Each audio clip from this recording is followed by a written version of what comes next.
और मैं शहर नरकटियागंज के 2500 वार्ड के जनता से कहना चाहता हूं कि प्रतिनिधि बनाया कौन आपने, वोट दिया कौन आपने, तो फिर डरते क्यों है महाराज? सामने खुल के आइए, अपनी प्रॉब्लम को बताइए और जनता के बीच इस चीज को रखिए कि हमारे साथ ये प्रॉब्लम। अगर फिर भी आपको डर लगता है तो ये मंच, शहरी और ग्रामीण विकास मंच के जरिए आप अपनी बात को हमारे बीच रख सकते हैं, ताकि हम समाज को दिखा सके, नगर परिषद को दिखा सके कि आपके कार्यों में कितना गोल मटोल है, कितना आप लोग जो है यहाँ पे काम जो करते हैं वो 10 नंबरी 20 नंबरी काम करते हैं और पैसे का घोटाला करते हैं। जी क्या कर रहे हैं?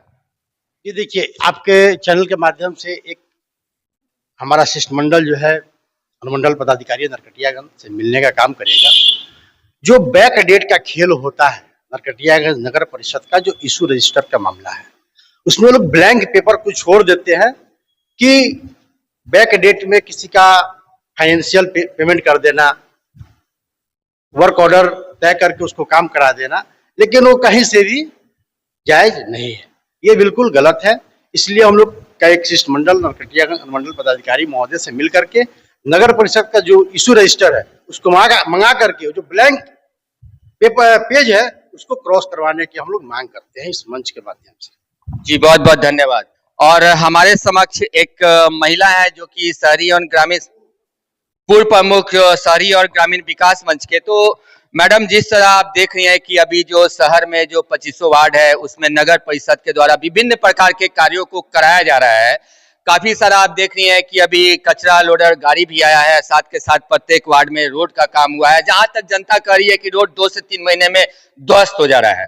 तो नगर परिषद के इस कार्य को लेके आप क्या कहिएगा? सबसे पहले तो शहरी ग्रामीण मंच एवं पूर्व प्रमुख होने के नाते आपको मेरी तरफ से हार्दिक अभिनंदन और वंदना है। कहने के मतलब ये है, बहुत उमंग के साथ सारे लोगों ने प्रतिनिधि को चुनता है, लेकिन प्रतिनिधि को एक मुखिया के रूप में चुनता है या एक मालिक के रूप में चुनता है, लेकिन उनको सीट मिलते मिलते उन्होंने जाकर के पैक किन से हो जाते हैं? पदाधिकारी से। मतलब अपना रंग दिखाना चालू कर देते, अपना गिरगिट की तरह रंग बदल देते हैं। तो उनको दिल में ये होना चाहिए कि हमने जनता के बदौलत यहाँ पर आए हैं, तो हमने जनता को साथ देना चाहिए, परंतु पदाधिकारी को नहीं। लेकिन उन्होंने पदाधिकारी से मिलकर अपना पॉकेट भरना शुरू कर देते हैं और जनता को पीछे छोड़ देते हैं। ये वो अपना अगला भविष्य ना सोचते हैं कि फिर आने वाले समय में जनता ही हमको फिर कुर्सी पर लाएगा, पदाधिकारी बल्कि नहीं लाएगा। पदाधिकारी तो आज यहाँ है, कल यहाँ से चला जाएगा। जिस रोड पर जनता चल रही है उसी रोड पर प्रतिनिधि भी चल रहा है। तो वो जब काम कराते समय उनको सोचना चाहिए कि आज हमारा जनता कीचड़ में रहेगा तो हम भी कीचड़ में रहेंगे, जनता आज हमारा भूखा है तो हम भी भूखा रहेंगे।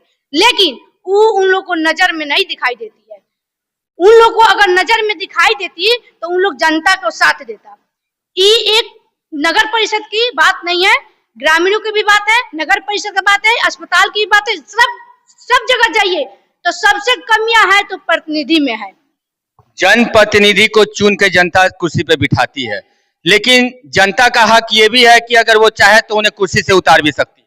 बिल्कुल, वो बैठा भी सकती है और उतार भी सकती है। क्यों नहीं? जनता की जितना दिल रोएगा उससे ज्यादा प्रतिनिधि को दिल रोता है। कब रोता है? जब कुर्सियां के टांगे टूटती है तब रोता है। तो मैं चाहूंगी कि अगर प्रतिनिधि सही अगर हो जाए तो कोई पदाधिकारी यहाँ से लूट खसोट नहीं करेगा, लेकिन प्रतिनिधि को हर हाल में जनता को साथ लेकर के और जनता के मन को बुलंद कर करके आगे बढ़ेगा, तो प्रतिनिधि जनता से और प्रतिनिधि से प्रशासन डरेगा, नहीं तो नहीं डरेगा। प्रशासन किनसे उनका मनोबल उमंग होता है? प्रतिनिधि से। और प्रतिनिधि हर एक चीज को खोज करेगा तो उसके साथ 100 ना 150 ना हजारों लोग पीछे चलेगा और भ्रष्टाचारी को हर हाल में यहाँ से दूर कर कहीं रहेगा। जैसे हर एक जगह थाने में जाइए, अस्पताल में जाइए, जैसे कि इनका एक बच्ची का अभी डेथ हुआ था अनुमंडल अस्पताल में, उसको खोजने के लिए अगर कई प्रतिनिधि के पास इन्होंने फोन लगाया कृष्णा जी, लेकिन कोई प्रतिनिधि नहीं सुना। अगर एक प्रतिनिधि इनका साथ देता तो आज अनुमंडल अस्पताल का भ्रष्टाचारी हमको लग रहा है कि लगभग सुधर जाता।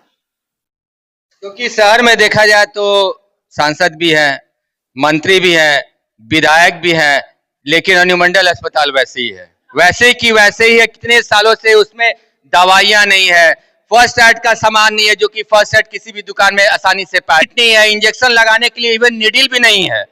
तो इसको तो अभी आपने देखा कि हमारे सांसद साहब वहां गए थे तो उन्हें वहां दारू का बोतल, दारू का पाउच, यही सब मिला, लेकिन उस पे उन्होंने एक्शन किया, लेकिन अभी तक भी हाल कुछ नहीं है, वो ऐसे ही बदहाल है हॉस्पिटल का। कुछ विधायक हो या मंत्री हो कुछ नहीं करेंगे। 2 साल पहले वो इलेक्शन जीते तो उनको अभी हॉस्पिटल जाने का मिला, पहले क्यों नहीं गए? इलेक्शन जीता तो उस समय क्यों नहीं समय दिया? शायद 2 साल के जो भी संसद विधायक और वार्ड मुखिया है, जो भी है प्रतिनिधि नगर परिषद में जो भी है, वो बरसाती मेढक है। लोग वोट आया तो आप लोग एक बार देखिएगा, वोट गिरते फिर वो लोग लुप्त हो जाते हैं, वो लोग अपना बिल में घुस जाते हैं, फिर देखिएगा 1-2 माह वोट रहेगा, फिर अपना जनता में अपना लेकिन जनता मूर्ख है।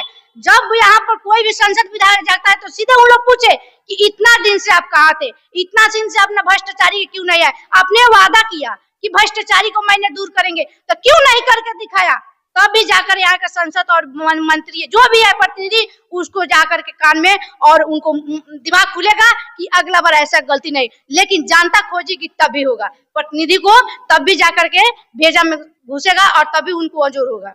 बहुत बड़ी बात इन्होंने बोली है कि ये जो यहाँ के प्रतिनिधि, जनप्रतिनिधि है, वो बरसाती मेढक हैं, क्योंकि जब जब चुनाव का समय आता है उसके ठीक 2 से 3 महीना पहले वो अपने बिल से बाहर निकलते हैं और जनता को लुभाते हैं, उनको तरह तरह का प्रस्ताव देते हैं और मासूम जनता उनके चुंगल में फंस जाती है और फंसने के बाद फिर से वोट देती है और फिर से वही चीज दोबारा चालू होता है। फिर 5 साल बाद उनसे मुलाकात होती है, वो जनता के बीच उनका हाल समाचार लेने भी नहीं जाते, अपनी शक्ल भी नहीं दिखाते। आप देख सकते हैं हमारे वीडियो के माध्यम से। जी क्या बोल रहे हैं, बताइए।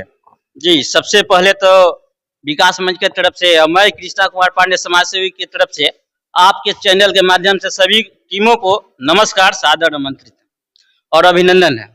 और कहने का मतलब ये है कि 25 वार्डों में आपने कहीं भी देखा होगा ना रोड की कोई मतलब की सही है, ना नाली सही है। अब 25 वार्डों में मैंने भ्रमण किया है और ना अस्पताल की कोई व्यवस्था है, ना अनुमंडल में व्यवस्था है, ना थाना में कोई व्यवस्था है और ना नगर परिषद में। सभी जगह सब जगह भ्रष्टाचारी हो रहा है।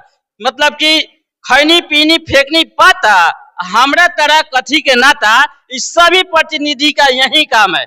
एक भी प्रतिनिधि नहीं है जो कि इस धरातल पे सभी जनता की समस्याओं को सही ढंग से अपने कानों तक, जू तक नहीं रखती है और किसी की समस्या का समाधान करने में ये लोग भूमिका नहीं निभाते हैं और धरातल पे नहीं रहते हैं।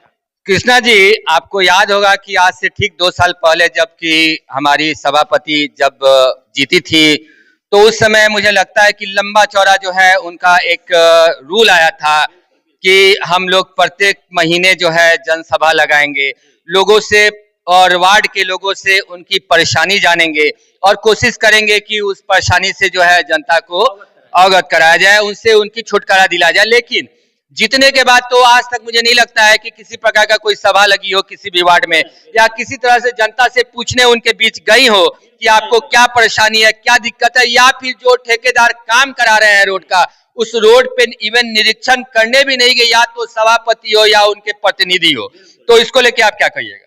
जी, ऐसा है कि देखिए, ये लोग, जनता भी भोला भाला है और इन लोगों को भोला भाला झांसा में आके वोट दे दी है और इन लोगों पे विश्वास कर ली है। और ये लोग जो क्या है, यहाँ बड़े से बड़े जो इनके भ्रष्टाचारी लोग हैं, इनके पीछे ये लोग हैं और जो मिली भगत से ये लोग बीच में आना चाहते नहीं है, एक दूसरे के मतलब कि मिली भगत से इसको उजागर नहीं होने देना चाहते हैं और बीच में इसको दाव देना चाहते हैं। सुन सकते हैं आप हमारे समक्ष जो कृष्णा जी थे उन्होंने क्या कहा है, तो इसको लेके आप क्या कुछ कहते हैं कमेंट बॉक्स में जरूर बताएं। जय हिंद, जय भारत।